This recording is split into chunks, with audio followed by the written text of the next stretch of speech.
thank you, Rob, for having us here. It's a real pleasure to have you here, and it'd be nice to hear some of your story as well as my own story. We'll see how this goes. I was going through some of your projects, and I noticed you talking a lot about revitalization and conserving things that we have. This is something that needs to be addressed in the UK, that we have a huge, very well built, but built by Victorians, say, housing stock that is not really sustainable. The old way of living was an open coal fire. The house is made of solid construction, so the bricks absorb the water. And basically you lived, and when you were cold you lit the fire, and the house was ventilated. And we're still living in these houses, and we like these houses, but they are really don't work in a sustainable environment in the future. And we've worked within these sort of buildings for years and years on a one-off basis, but we would like to try and apply this knowledge of these buildings and try and give them a new 50, 100-year future in the same way they have. The basic structure is good, the bricks are fine, and they'll last a long time. Because of our knowledge of these houses, we said, well, there is something that you could do. If you allow the building to increase by a third in volume, you can create an additional dwelling in each house. And also at the same time you can improve the house to be a sustainable house in the future. And we did a diagram of this, and the idea is that the new dwelling is good for what we call key workers, so people on low income, but they need housing. But it could be for the family might need to care for an elderly person, or a student. It's possible. So this extra dwelling would be serve that purpose. What about the terraces? I noticed that you've been mentioning terraces in those drawings. So we're using the standard terraced house as the model. There are hundreds of variations on this, and we're saying that we retain the street as it is, with its front garden, with its front gate, with its nice ambience. And I think over time there will be less cars. At the moment there's a problem with car parking in these streets because one house has one parking space, and often there is a need for more cars. But this will, I think, improve over time because of shared car ownership, and there will be less cars on the road in the future. And so that front view is maintained. We would add a mansard type roof, a roof extension on the top, and then a roof garden on the top of that. So the upper dwelling, the larger of the two dwellings, would have a roof garden, and the smaller ground floor, more accessible dwelling would have the back garden would become part of that dwelling, and the two would work together. And in this way, the roof gardens are also attracted because of the sustainable drainage system. We have a problem that London is a great sheet of tarmac. Where does the water go? It goes straight into the river and away. Actually, it needs to filter through, and the drainage can't cope with the large rainstorm. So it's better if it's absorbed by the building before it evaporates back into the sky, or it goes into a drain if it has to. So it solves a whole variety of needs. Right. So have you prototyped any of these, like on a one-off basis? So one we have done a complete rebuild of a house. We retained the facade. It's a replica facade on the front, so the terrace is absolutely perfect now.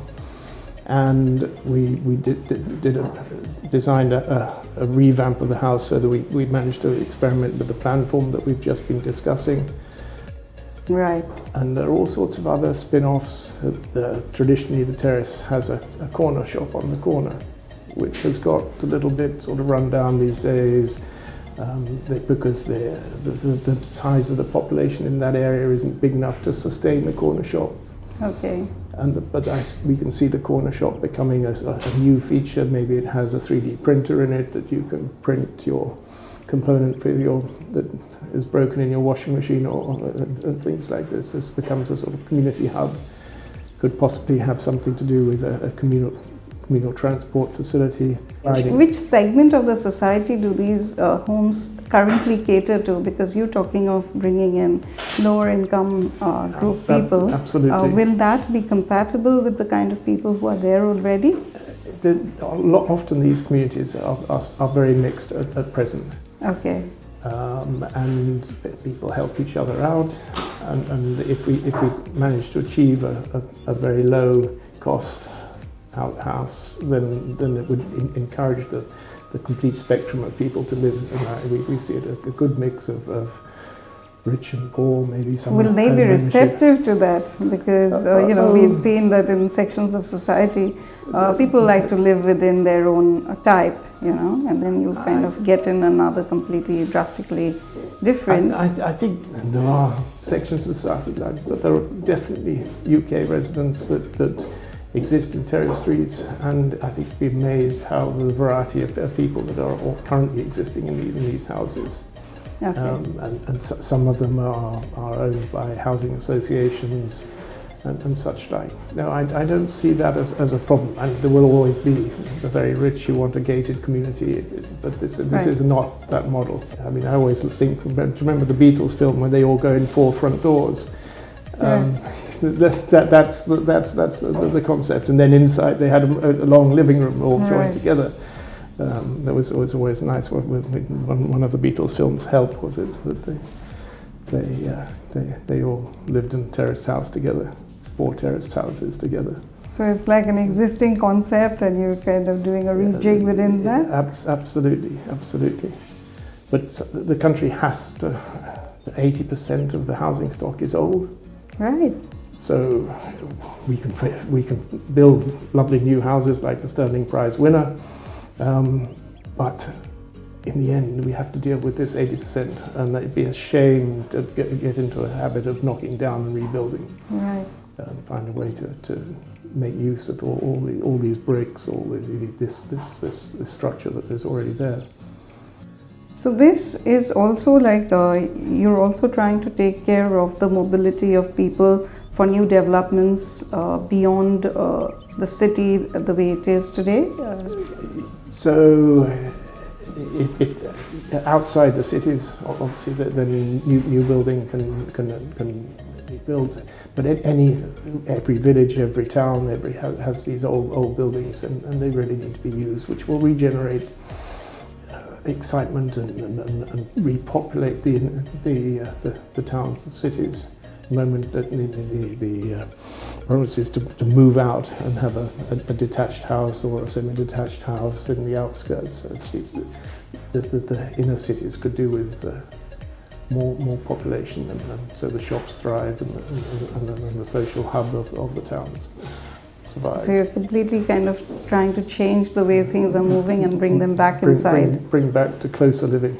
Right. And leave the green space and I just want to understand your concept around water compatibility. I think it is the project where you've given me the card. You talked about flooding and then the structure not being impacted in a negative way. Yes, we do a lot of... What about it? Because I really need to know, because this is a huge problem in our country today.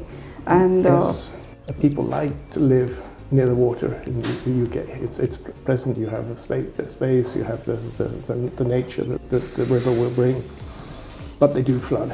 Right. And in the instance that we with the award-winning boathouse that we designed, was designed so that it didn't impact on the flood, so it wasn't a lump in the floodplain of the river, which takes up space for the river to flood to, so the water could go under the building, and the contents of the building were protected, and then when the flood goes down it could be used again for its purpose, which was as a sporting facility. But are all architects also sensitized towards construction in this manner? I don't think we're taking it quite seriously enough. We're still building houses in the traditional way. So some very smart districts of London, like Kensington, are below the floodplain, and we're still building houses in those areas. and we're digging basements in those areas. I think in due course that will become prohibited. It's not a great idea to build a basement in a floodable area. Right. And over time, maybe people will migrate to the higher areas, the north of London, where the while before flooding comes that high. Right. Obviously, the simplest solution is to reverse the climate change. Yeah, I guess. Which is, it's a serious question. We do have, us people who live on the planet need to address this. We're talking a lot about sustainability, over the last many years now. I think we try to be sustainable as architects, but we really do a lot of damage when we construct. Anything new or anything that we have, we are damaging the earth the way it is supposed to be. Okay, I think there is no reason why the residential housing in this country shouldn't be sustainable in the near future. It's a huge investment. It's probably a sacrifice for the nation to do it, but there is no reason why that shouldn't be. That all the technology is there to be able to do that. The way of life, the travelling, the vehicles, I think that's a little way behind in the mentality. We as a world we travel about, and this is huge. And at the moment, I looked at an advert for Shell recently. And they talk about you can fill your car up, but we'll plant 2 trees somewhere else, and therefore you can feel all right about filling your car up with petrol. I'm not sure whether that's the right answer. Certainly it helps, and planting more trees is a good idea. But in the end, we've got to find a way of moving around without filling the car up with carbon. So thank you for having us here once again. It's a pleasure. And it's been a pleasure listening to you. I think we could just go on with this conversation for much longer. It's a very interesting conversation.